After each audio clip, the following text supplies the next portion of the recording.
Guys, thanks for doing this interview with me. First, you're stroking the beard, man. Why are you stroking the beard? I just think I look my wisest while I stroke my beard. Yeah.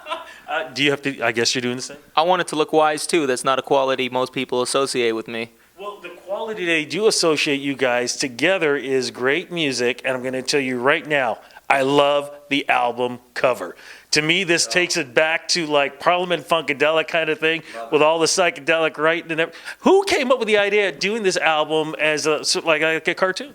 Well, the alien idea initially started with me, but as you can see, my partner here is already a weirdo, so he jumped on board pretty quickly and was writing songs about driving around in hotboxed UFOs within a few weeks of the concept. So it started with me, but yeah, we're both aliens at heart. So yeah, but the album cover though itself, who came up with that idea? We are actually cartoons.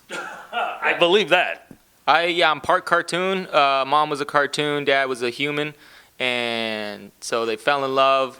It was a little weird with the two-dimensional, three-dimensional hiccup, but they got through it. And so I'm, 2.5 dimensional. love is love. Love is love. Exactly, man. I just looked at it and went, man, this is the old school kind of stuff that I grew up on. The cover was drawn by me and my fiance. We actually went through like 5 covers that we really loved, like from other artists, and we thought they were all cool, but they lacked a little weirdness. They were all just kind of traditional album covers, and we just kept saying not weird enough.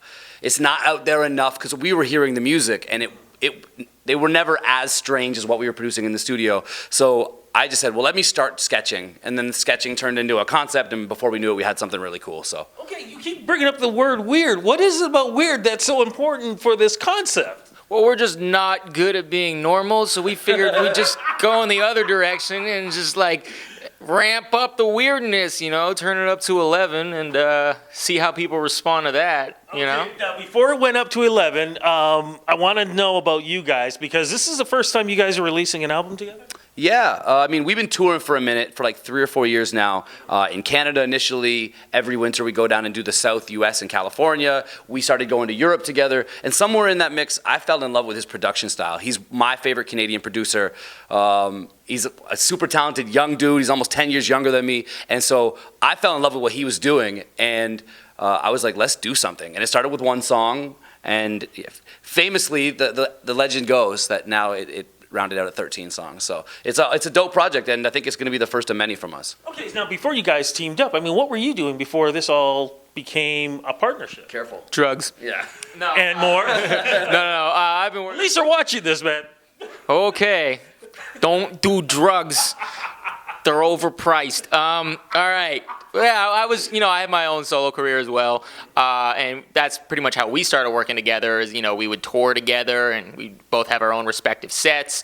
And so prior to this, I'd been working on a couple of my own projects. I had an album in the works. It's still in the works, and I've been producing for a couple other artists and really ramping up the production side of things. So that's kind of how we started working on this together. Myer's got a single out people could go check out. Oh yeah, Bottom of the Barrel. Don't listen with your parents in the room.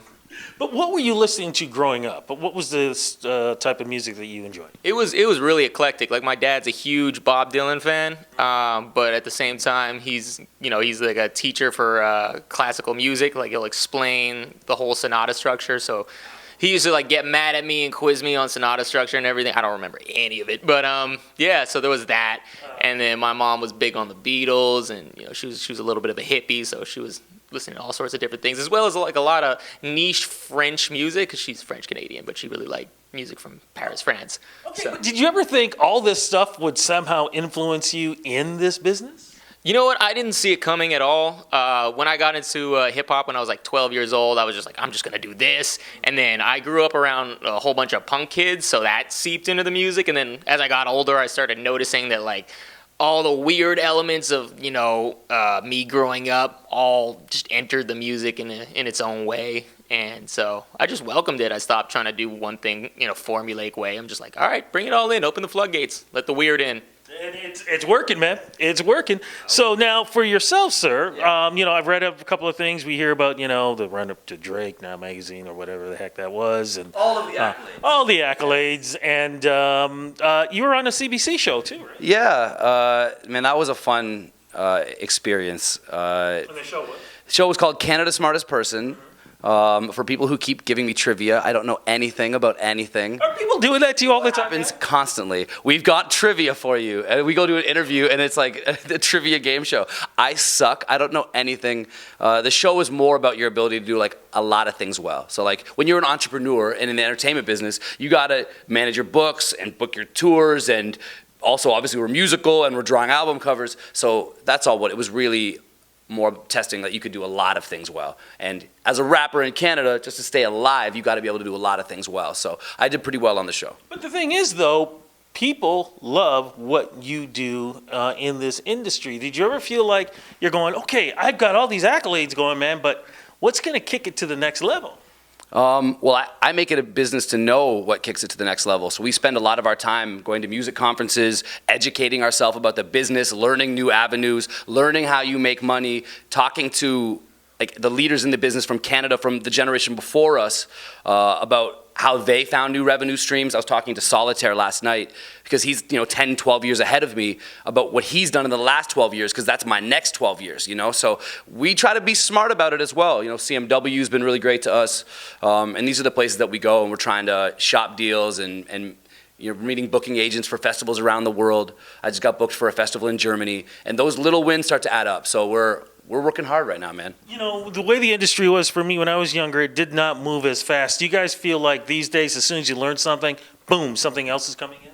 Oh, for sure. It's just there's always a new platform for people to express themselves just on the social media side of things. There's always new technology coming out, new versions of Pro Tools, Logic, or whatever you produce on or record on. It's just going to keep ramping up, and I think the only way to just effectively use all that is to just try your best to stay ahead of the curve. I kind of live in a cave, so I'll poke my head out maybe like twice a year to see what the new things are and decide whether they're worth investing in or not. But yeah, it's just it's just moving so fast, and you got to keep an eye out on it. We got to keep an eye on the music, and that's what we got to get back to this. So you guys team up, and what were the thoughts and how you wanted to approach this? I know we keep talking about the word weird. Yep. Weirdo, weirdest. No, that's why I want to get it. You just went into my question. I was going to say that. Yeah, I mean, what we try to do on Aliens, and it ties into the word weird and the other descriptors for it, is we try to do our own thing, right?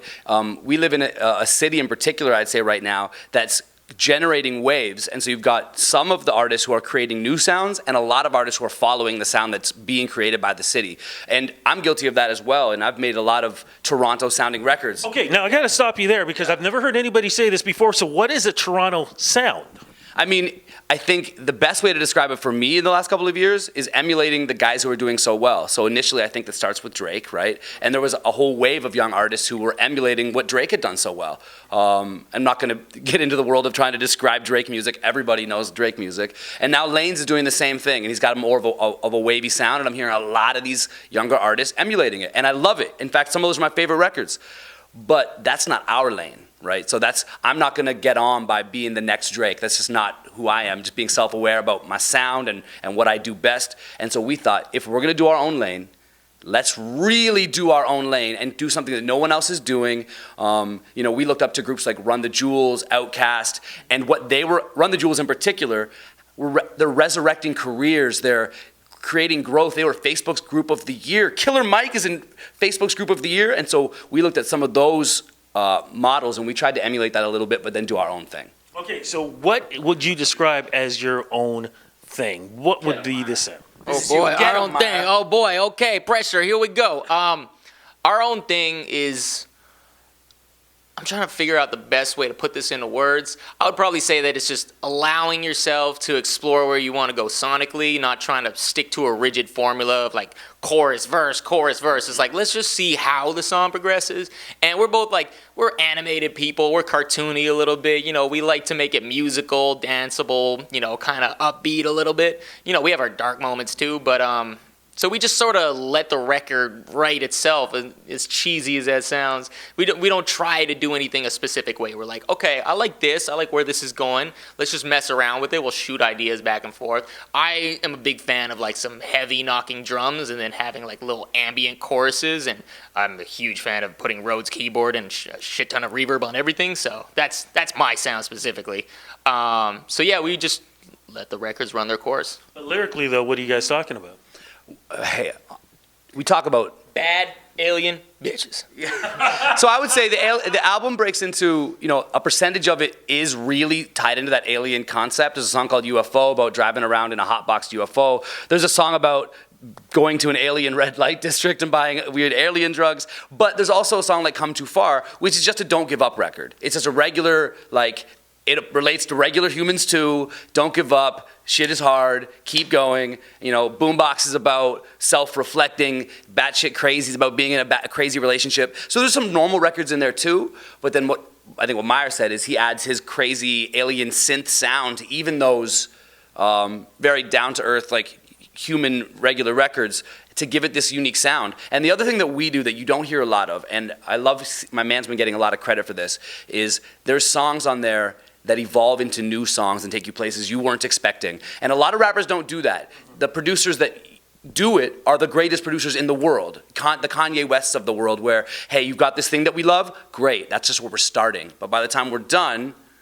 this weird motherfucker is gonna take you to a new place. And I think that's something really fun we do on 2 or 3 different cuts on the album. Sounds like you guys are taking things, I've never heard anybody do this, past, present, and future, and rolled it all into the same. So I believe what you're saying is that we're revolutionary and that we're just making waves and changing the world. Is that what you're trying to say? What I'm trying to say is, man, you're challenging what's going on right now, and you're gonna push it to another level. That's what I'm gonna say. Well, in terms of past, present, and future, I think time is just a human construct, and it's basically the fourth dimension. Wait, are we gonna have somebody beaming down here on us too, man? But I'd actually like to invite my special guest, Neil deGrasse Tyson. Come over here, Neely. No, we just try to make it our own thing, and if that ends up being revolutionary, well, then all the better. So be it. We will bear that cross if that's. If push comes to shove and we end up being the greatest of all time, I guess I'm okay with that. I hope so, man, because you guys deserve this, because I love what you're doing. But when do we get to see you guys up on stage somewhere around Toronto, Ontario, anywhere there? What's happening with that? On August 3rd, we're bringing all the antics from my man's 50-date U.S. tour and our Europe tour. We've been practicing the songs. We've been getting ready. And we're bringing it home. So August 3rd is our first Canadian date. We're doing a big We Are the Aliens show at the Smiling Buddha in Toronto. We've got some of our spacey and crazy artist friends who are going to open for us and rock with us. But we're going to do a bunch of cuts from the album. I think 6 or 7 songs from the record we're going to do. And hopefully that's the beginning of many more Canadian dates. We're talking to promoters and bookers right now about that. But to start, August 3rd in Toronto, and it's going to be a wild one. We're excited to kind of have a homecoming. It's sort of an unofficial late album release party and celebration of all the success, and we're really hyped about it. 2 more questions. Yeah. One, are you guys going to work together again? Is this going to be like a continuous kind of album? Could this album be part 1? Could there be a part 2? Do you want a part 2? Oh yeah. Then yes. There we go. Then the second question. Depends on you. We weren't sure until you said that. So Well, the second question, is there a mascot? Because it sounds like you guys need a mascot for this. that's good. I don't We'll know be the answer. auditioning mascots all throughout the winter this year. So if you have a green tint to your skin, Or a weird shaped head. that's just mean. Well, I'm not judging the shape of their head, but maybe it's alien shaped. Okay.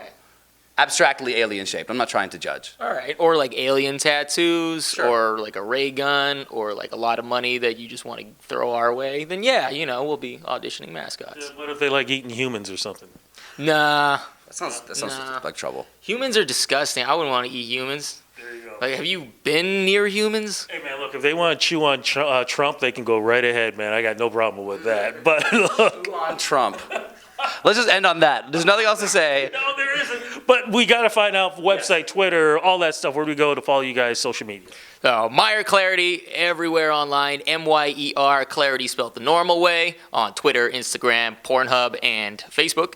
And I'm iLLvibe, iLLvibe, everywhere. Hashtag We Are the Aliens. If you type in the words We Are the Aliens, you will find the album and us and probably some other weird shit on the internet. Fantastic. Guys, thank you so much for this anyway, man. Thank you very much, brother.